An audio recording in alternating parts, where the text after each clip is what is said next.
नमस्कार। आज मैं आपके बीच में एक बहुत महत्वपूर्ण विषय पर चर्चा करने के लिए आया हूँ। इसकी की बहुत अहम भूमिका होती है, चाहे नशे से पीड़ित व्यक्ति शॉर्ट टर्म थेरेपी का हिस्सा बने, चाहे लॉन्ग टर्म थेरेपी का हिस्सा बने, चाहे किसी साइकोलॉजिस्ट की काउंसलिंग का हिस्सा बने, या किसी भी ऐसे साधन का वो इस्तेमाल करे परिवार पीड़ित को समस्या से निकालने के लिए, जिससे कि वो एक बेहतर ज़िंदगी जी सके। उसमें सबसे महत्वपूर्ण जो चीज़ होती है वो है फैमिली अवेयरनेस, परिवारों की जागरूकता। आप खुद ही देखें इस बात को कि एक बच्चा शुरुआत से ही अगर देखें बहुत अच्छा रहा है, पढ़ने में अच्छा रहा है, किसी भी कार्य क्षेत्र में जिसमें भी वो इन्वॉल्व रहा वो अच्छा रहा है, लेकिन परिवार के साथ रहते रहते वो एक ऐसी समस्या में चला गया जहाँ से निकाल पाना आज परिवार के लिए असंभव सा लग रहा है। हालांकि असंभव केवल उनके लिए होता है जो समस्या के समाधान के लिए कुछ कोशिश ही नहीं करते हैं, या कोशिश की भी तो समाज में उपलब्ध उन साधनों का इस्तेमाल किया जिनसे कि सफलता ही नहीं मिली। चिकित्सकीय उपचार भी कराए, ठीक है, मेडिकल साइंस मदद करती है, डॉक्टरी उपचार किसी की भी मदद करता है शरीर की समस्या से निकालने के लिए। जादू टोना, पंडित, मुल्ला, मौलवी, हवन, पूजा पाठ सब करवा ली, लेकिन नहीं हुआ ऐसा कुछ ना। समझना होगा कि अब हमें कि ऐसा नहीं है कि समाज में कोई भी समस्या हो तो उसके समाधान के लिए कोई स्थान नहीं होता, तो हमें सूझबूझ का परिचय देना चाहिए। समाज में उपलब्ध उन समाधान के साधनों का इस्तेमाल करना चाहिए।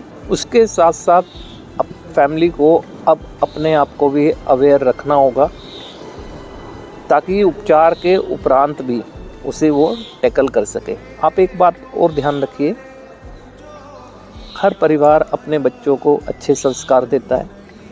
सदा सच बोलना, बड़ों का आदर करना, चोरी चालबाजी ये सब चीज़ें ना करना, क्या सोच के देता है? क्या उन्हें लगता है कि ऐसा वो करेगा? लेकिन फिर भी देता है।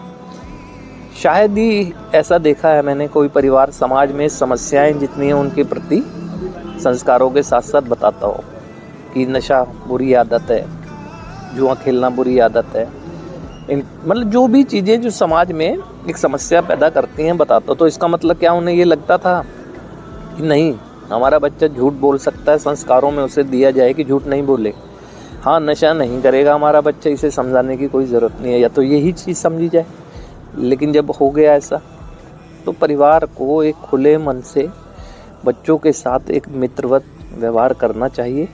ज़रूरी सब चीज़ें हैं, ताकि वो चीज़ें जो अपनी प्रॉब्लम में वो जाता है और बाहर शेयर करता है, वो इसीलिए नहीं कर पाता है घर में, क्योंकि इतना कम्युनिकेशन गैप ला दिया है हमने कि वो कह ही नहीं पाता है दिल की बात ना, और समस्या में गहराई से चला जाता है। तो परिवारों की जागरूकता की दिशा में अभी हम कार्य कर रहे हैं, लेकिन मुख्य जो भूमिका है वो परिवारों की खुद की है। आज भी परिवार में अगर देखें, रिहैबिलिटेशन सेंटर के प्रति एक धारणा ऐसी बना रखी है, जबकि उन्हें अनुभव कुछ नहीं है। किसी भी रिहैबिलिटेशन सेंटर के साथ उनका कोई कंसर्न ही नहीं है, ना अनुभव है, बस सुनी सुनाई बातें। समस्या हमारे घर की है, हमें उसका समाधान ढूंढना है। समाज हमारे लिए सुझाव तो दे सकता है, हमारा कोई सहयोग नहीं करता है, और सुझाव भी वो जो हमें भ्रमित कर देते हैं। हमारी समस्या है, हमें ईमानदारी से उसके समाधान के लिए आगे बढ़ना चाहिए और देखना चाहिए। परिवार आज जितना ज़्यादा जागरूक होगा, उतना ज़्यादा वो नशे की समस्या तो हटाएं, वो किसी भी समस्या में जाने से बच्चों को रोक लेगा, क्योंकि वो कम्युनिकेशन गैप नहीं होगा ना।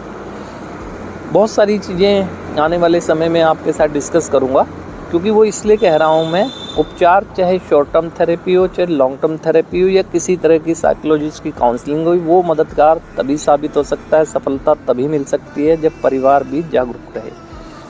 तो आने वाले समय में फिर मैं आपके बीच में आऊँगा। आज के लिए नमस्कार।